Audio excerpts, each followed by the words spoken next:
किसी भी पॉलिटिक्स के अंदर या एक दूसरे पर पार्टी पर या किसी भी स्पेशल आदमी के ऊपर एलिगेशन लगाना ही राजनीति है।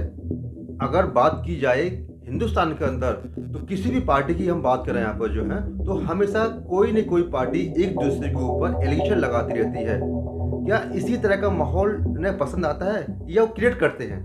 यस माय डियर फ्रेंड्स, मैं बात कर रहा हूँ यहाँ पर श्री केजरीवाल जी को लेके। हमारे चीफ मिनिस्टर दिल्ली के केजरीवाल जी जो है आए दिन किसी किसी पे एलिगेशन लगाते रहते हैं। क्या ये ठीक है? आप इनकी कोई भी क्लिप उठाकर देखिए, चाहे न्यूज़ के अंदर हो या किसी भी टीवी चैनल के अंदर हो, हमेशा वो किसी न किसी पार्टी को लेके, चाहे वो बीजेपी हो, कांग्रेस हो या अदर पार्टी को लेके वो एलिगेशन लगाए जाते हैं। सबसे अच्छे मंत्रियों को गिरफ्तार कर लिया है। आज अगर मनीष सिसोदिया जी बीजेपी ज्वाइन कर लें तो क्या वो कल उनकी रिहाई नहीं हो जाएगी? छूट जाएंगे वो, कल ही छूट जाएंगे वो, सारे मुकदमे सारे खत्म। आज प्रधानमंत्री जी अति कर रहे हैं। उस दिन मेरे को लगा जिस दिन प्रधानमंत्री जी ने मनीष को जेल भेजा कि देश के प्रधानमंत्री पढ़े लिखे तो होने चाहिए। मैं पढ़ा लिखा हूँ, इंजीनियर हूँ, इनकम टैक्स में नौकरी करता था, कानून भी जानता हूँ, तो मैं सारी कैलकुलेशन करके जाता था। अच्छा नहीं, अभी और सुनिए। आम आदमी पार्टी का एक एक कार्यकर्ता कट्टर देशभक्त है। चल झूठ। देश को आजाद हुए 70 साल हो गए। 75 साल हो गए, तो मैं सारी कैलकुलेशन करके जाता हूँ। मैं पढ़ा लिखा हूँ। नमस्कार, मैं आपका दोस्त अरुण कुमार आपका इस नई वीडियो में स्वागत करता हूं। तो दोस्तों, मैं यहाँ बात कर रहा हूं हमारे चीफ मिनिस्टर दिल्ली के अरविंद केजरीवाल जी। अरविंद केजरीवाल जी क्या वाकई में ऐसे हैं जो आज हैं या पहले ऐसे हुआ करते थे? इसके लिए आज इस वीडियो में विस्तार से समझेंगे। लेकिन मैं अभी बात करता हूँ यहाँ पर अरविंद केजरीवाल जी को लेके। क्या जब देखो किसी भी वीडियो के अंदर किसी न्यूज़ चैनल पर हमेशा केजरीवाल जी एक दूसरी पार्टी पर एलिगेशन लगाते हैं।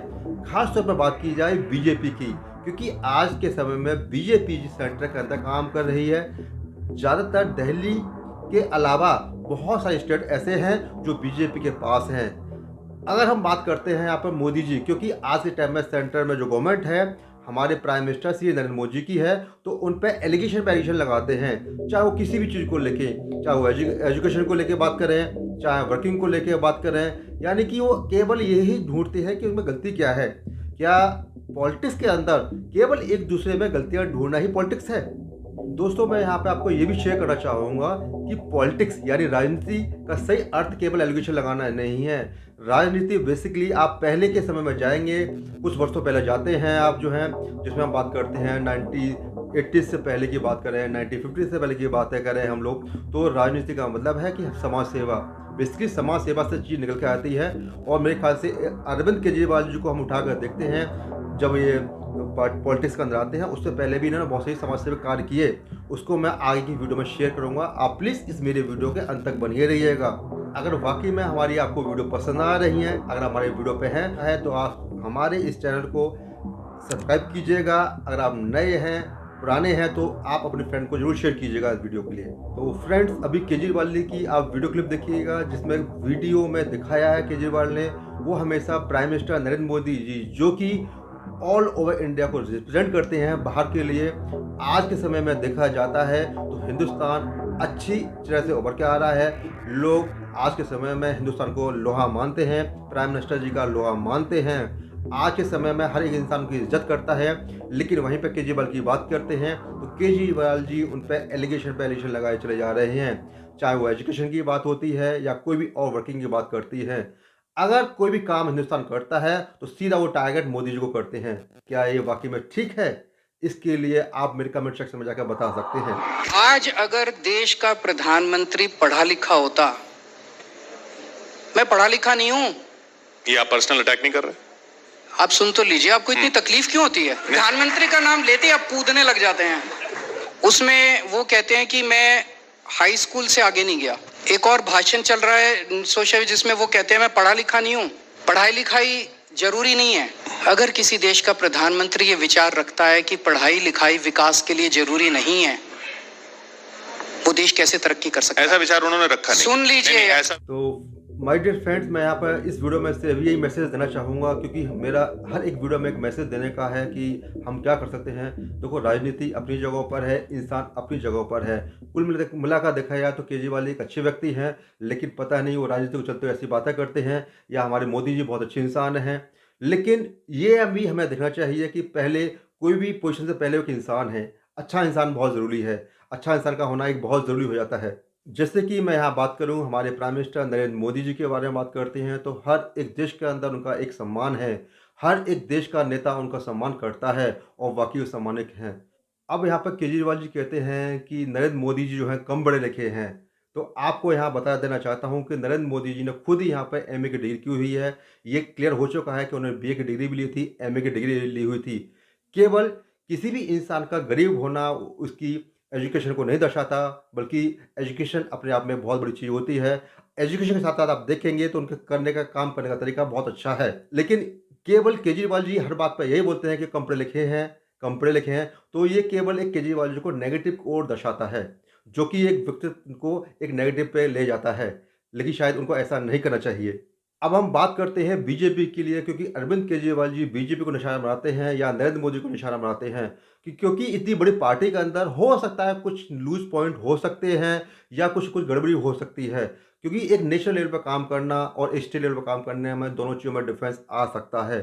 अब आप देखेंगे केजरीवाल जी की जो कि दिल्ली को लेकर काम कर रहे हैं। अभी उन्होंने दिल्ली के साथ साथ में पंजाब में भी गवर्नमेंट बनाई है, तो वहाँ पे भी उनमें बहुत सारे एलिगेशन लगे हुए हैं। अगर सिंपल सी हम बात यहाँ करें तो अरविंद केजरीवाल जी जो आम आदमी पार्टी के संस्थापक भी हैं, फाउंडिंग भी उन्होंने की हुई थी जो है, आज खुद उस पार्टी में सीएम के पद पर हैं, जो कि सबसे बड़ा पद माना जाता है किसी भी स्टेट के अंदर जो है। तो उनकी पार्टी में भी बहुत सारे एलिगेशंस हैं। आपको लास्ट वीडियो दिया था मनीष सिसोदिया जी को लेके, जो कि उन्होंने लिकर पॉलिसी को लेकर छेड़छाड़ की थी। लिकर पॉलिसी के घोटाले पकड़े गए थे, उनके जो है शराब घोटाले में पकड़े गए थे जो है। दूसरे इनके मंत्री जी हैं सत्येंद्र जैन जी, उनको लेके भी घोटाला है जो कि यहाँ पर सीबीआई और ईडी ने छापे मार के उनको कार्रवाई की हुई है। अब यहाँ पर अरविंद केजरीवाल जी को ये देखना चाहिए कि आपको दूसरे पे एलिगेशन लगाने से बेटर है आप अपनी पार्टी के अंदर ही देखें कि क्या आप वाकई में अपनी पार्टी को सही तरह से चला पा रहे हैं। जब आप खुद ठीक है तो दूसरों को बोलना भी अच्छा लगता है, जब आप खुद ठीक नहीं है तो दूसरों पे एलिगेशन बनाना भी नहीं बनता। अब मानते हैं कि उन्होंने दिल्ली में जब आए थे तो उन्होंने बहुत अच्छे कार्य किए। पहले शासन के अंदर स्कूल में अच्छे कार्य किए, चाहे एजुकेशन की हम बात करते हैं बहुत अच्छा कार्य किया, हम बात करते हैं स्वास्थ्य की बात करते हैं, हॉस्पिटल बहुत अच्छा कार्य किया। लेकिन साथ साथ उन्होंने कुछ कमियां भी हैं, जैसे अभी लिकर पॉलिसी को छेड़छाड़ करी उन्होंने, लिकर पॉलिसी में घोटाले हुए, उधर उन्होंने एजुकेशन में घोटाले हुए सही चीज़ों के लिए। तो क्योंकि सीबीआई और ईडी तो किसी पर कंट्रोल नहीं है, क्योंकि वो अलग इंडिपेंडेंटली काम करती हैं। उनका काम ही है ऐसी चीज़ों को, एलिगेशन को उजागर करना। तो बीजेपी या नरेंद्र मोदी जी उन पर कार्रवाई करें। जब बीजेपी या नरेंद्र मोदी जी ने उन पर कार्रवाई कर दी है तो फिर वो ऐसी बातें क्यों करते हैं। और इस वीडियो में मैं आपको ये भी शेयर करूंगा कि यहाँ पर जो है अरविंद केजरीवाल जी आज ऐसे हैं जो दूसरों पर एलिगेशन लगाते हैं, शायद पहले ऐसे नहीं थे। इनकी बायोग्राफी को उठाकर देखेंगे तो बहुत सिंपल इंसान थे। एक अच्छी एजुकेशन लेने के बाद में ये पॉलिटिक्स में आए। अरविंद केजरीवाल जी का बर्थ जो है 16 अगस्त 1968 को हिसार हरियाणा के अंदर हुआ था। इनके फादर ऑलरेडी एक इलेक्ट्रिशियन इंजीनियरिंग के वर्क में काम करते थे। इन्होंने अपनी एजुकेशन बीटेक कंप्लीट किया। बीटेक कंप्लीट करने के बाद में इन्होंने प्राइवेट सेक्टर में भी काम किया, जो बहुत अच्छी जगह मानी जाती थी। यहाँ पर जो है ये एक IRS यानी इंडियन रेवेन्यू सर्विस ऑफिसर के रूप में काम कर चुके हैं, यानी इंडियन गवर्नमेंट सर्विस में भी वर्किंग कर चुके हैं। उस समय तक इन्होंने बहुत सारे लोगों की मदद करी और इन्होंने 2006 के अंदर वहाँ से रिजाइन कर दिया, क्योंकि इनको कुछ करस्पेंड जैसी चीज़ें अच्छी नहीं लगती थी जो है। ये इनका काम करने का तरीका बिल्कुल अलग था। इनके फादर श्री गोविंद राम जी केजरीवाल जी हैं, माता जी गीता देवी जी हैं, जो कि ये हिसार हरियाणा से बिलोंग करते हैं। सन 2010 के अंदर अन्ना हजारे ने एक अनशन किया था, जो कि लोकपाल बिल को लेके आए थे जो है। उस समय पर केजरीवाल जी से मुलाकात होती है उनका साथ देने के लिए। इसको ये कहते थे कि पॉलिटिक्स में गंदगी है, उसे साफ करने के लिए उन्होंने अनशन किया था। लेकिन इससे राह पर चलते चलते वो आने वाले समय के अंदर खुद केजरीवाल जी राजनीति के अंदर आ गए। अक्टूबर 2012 वो वर्ष था जब आम आदमी पार्टी का जन्म होता है, क्योंकि उनको ऐसा लगता था कि अगर गंदगी साफ करनी है तो हमको भी इस पॉलिटिक्स में आना होगा। और उस समय पर सेंट्रल गवर्नमेंट के अंदर मनमोहन सिंह यानी कांग्रेस की गवर्नमेंट हुआ करती थी। उसी समय पर जब आंदोलन चल रहे थे तो दिल्ली के अंदर भी कांग्रेस की गवर्नमेंट थी, जिस समय पर शीला दीक्षित जी CM हुआ करती थी। उस दौरान पर ये सारी कार्रवाई चल रही थी। लेकिन 2013 के अंदर जब नया लोकसभा इलेक्शन आया, सन 2013 के अंदर जब विधानसभा के अंदर दिल्ली के अंदर इलेक्शन होते हैं, तो अरविंद केजरीवाल ही सीएम के रूप में उन्होंने आगे कार्रवाई करी और शीला दीक्षित के सामने आकर, यानी कि सेंट्रल दिल्ली में आके खड़े हुए और उनको 25,000 वोटों से हराया और इस तरह से उन्होंने 2013 के अंदर सीएम पद की शपथ ली। 28 दिसंबर 2013 को शपथ लेने के बाद में केवल इनकी गवर्नमेंट 49 डेज चली। आफ्टर 49 डेज बाद उनकी गवर्नमेंट से रिजाइन देना पड़ा उनके लिए किसी कारणवश से जो है, क्योंकि वो गवर्नमेंट को नहीं चला पाए, क्योंकि उनकी सीटें कम थी। क्योंकि बहुमत जो आता है वो 35 सीट कंप्लीट होती है, यानी 36 सीट उनको चाहिए थी। तो उसके लिए उन्होंने कांग्रेस से गठबंधन करके सरकार बनाई थी। तो कांग्रेस ने अपने गठबंधन को वापस ले लिया था और इनकी गवर्नमेंट चली गई। क्योंकि जब इन्होंने पहली बार इलेक्शन लड़े थे तो उन्होंने कहा था कि हम बिजली पानी पर बहुत ज़्यादा बेनिफिट देंगे, पानी फ्री करेंगे आपके लिए, और उन्होंने कहा था कि 20,000 लीटर आपको महीने में पानी फ्री मिलेगा और आपकी जो इलेक्ट्रिसिटी या 50% इलेक्ट्रिसिटी पर भी आपको सब्सिडी मिलेगी। ये सारी चीज़ें उन्होंने करके भी दिखाई। लेकिन 49 डेज़ के बाद इनकी गवर्नमेंट चली जाती है, तो 1 साल के लिए गवर्नमेंट का जो राष्ट्रपति शासन था वो लागू हो जाता है, यानी जो पावर थी जो है वो एलजी के हाथों में चली जाती है। ठीक 1 साल बाद, यानी कि 14 कंप्लीट होने के बाद में 2015 के बाद में दोबारा इलेक्शन होते हैं। उसमें से विधानसभा की 37 सीटों में से 67 सीटों में से, यानी 67 सीटें केजरीवाल जी ने जीती, जो कि एक अपने आप में रिकॉर्ड है। आज तक दिल्ली के अंदर इतनी सारी सीटें कोई जीत नहीं सका जो केजरीवाल जी ने खुद जीती थी आम आदमी पार्टी के अंदर। इस तरह से वो सेकंड टाइम दिल्ली के चीफ मिनिस्टर बने। अब वो पूरा 5 साल को कार्यकाल करने के बाद में 2020 के अंदर दोबारा से इलेक्शन आता है। 2020 के अंदर उन्होंने फिर तीसरी बार सीएम पद की शपथ ली। इस तरह से कंटिन्यू 3 टाइम सीएम की शपथ लेने वाले ये दूसरे मुख्यमंत्री थे। पहली बार में जो थे यहाँ पर शीला दीक्षित जी, दूसरी बार में अरविंद केजरीवाल थे। अब दोस्तों आप इसी चीज़ से अंदाज़ा लगा सकते हैं कि जब दिल्ली की गवर्नमेंट ने 3 बार सीएम पद पर उनको बैठाया तो इनमें कुछ खास बात तो थी। लेकिन इन सब के चलते हुए इन पर बहुत सारे वाद विवाद के भी एलिगेशंस लगाए गए, उसके लिए भी बात कर लेते हैं थोड़ी सी।